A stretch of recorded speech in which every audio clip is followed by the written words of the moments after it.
This is a short video to talk about schedule of supports in Ateesa.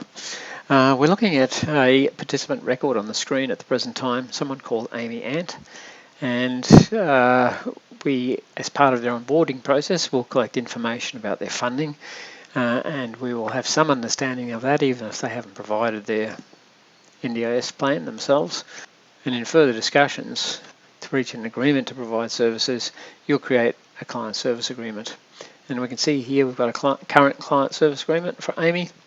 We can also see all the different line items on that service agreement.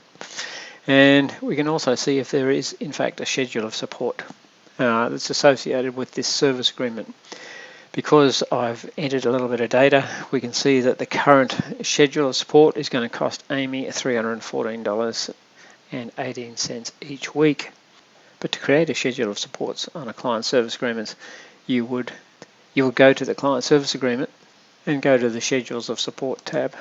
So here we can see one schedule of support over a course of service agreement. You may actually have multiple schedules of support with different start and end times because the client updates their preferences over time.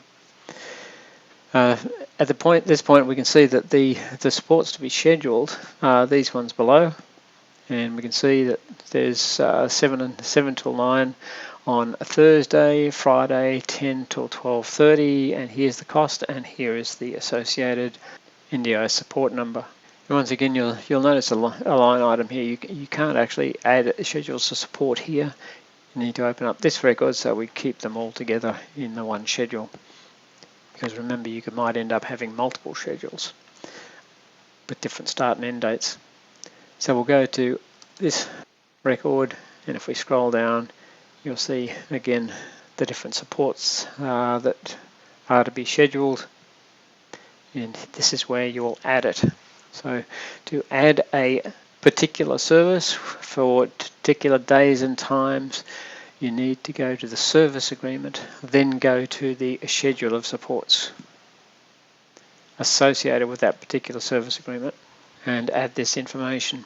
Now the system automatically calculates this information above, so really the only thing you need to add is the particular support and the times that you want this support to be delivered. Now once I've got a schedule of support, I can click a button and have the system schedule all these things here to be delivered over the next weeks and months at the click of a button. And to do that, I need to set up scheduling information, which is this tab at the top of schedule of supports. And let's say I'm going to do this weekly, and I'm going to do it every week, not every alternate week or once a month or once every 3 weeks. This is going to happen each and every week, and we're going to start it. My date today. The end behavior is going to be after a certain number of occurrences, and we're going to say after 10 occurrences, but we only want to schedule for 2 weeks out. So we only want to create the booking delivery records for the next 2 weeks, and the system will then automatically forward schedule future weeks as time goes on. So it'll schedule for 2 weeks, and then tomorrow it'll look for any additional supports which need to be scheduled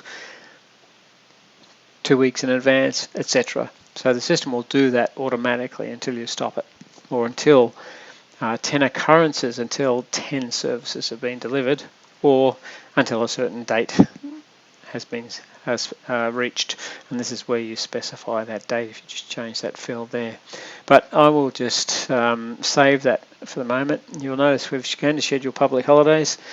The system automatically adjusts the cost of the service to be delivered on a public holiday. So here we have the option to schedule on public holidays or not at all, but remember, when they are scheduled, they'll be charged at the public holiday rate, and you don't need to do anything to make that happen. So I'll save this, but you'll see on the schedule supports I've said scheduling status is currently pending. In other words, we've told the system we don't want the system to go ahead and start scheduling yet, but I'm going to change that to active which will then allow me to click on this Create a Booking Delivery Records.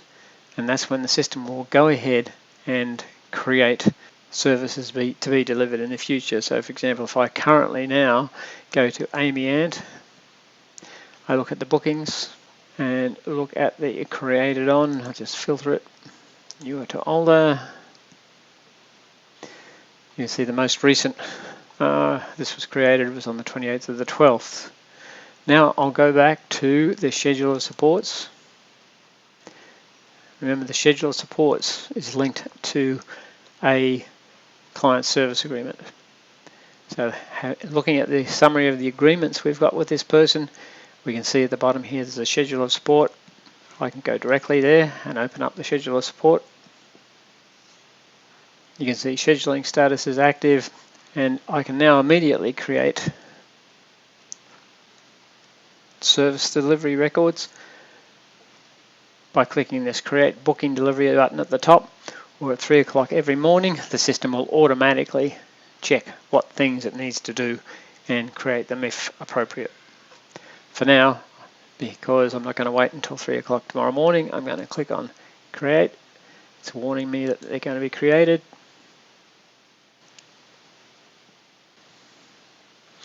I can see that it's creating these different services I've scheduled for the future. And incidentally, if you're worrying about how you're going to tell the system when these services has been delivered, once a day or whenever, you can come in here and mark a few of these off. I'll just do some random ones, maybe even once a week. And then I can click on these 3 ellipses at the top and mark all those as delivered. So we've tried to reduce the amount of effort for you to tell the system that these services has been delivered, because as soon as the system knows that it has been delivered, it will create invoice lines and invoices to claim in bulk against the NDIS or create invoices for plan managers. Thanks for watching.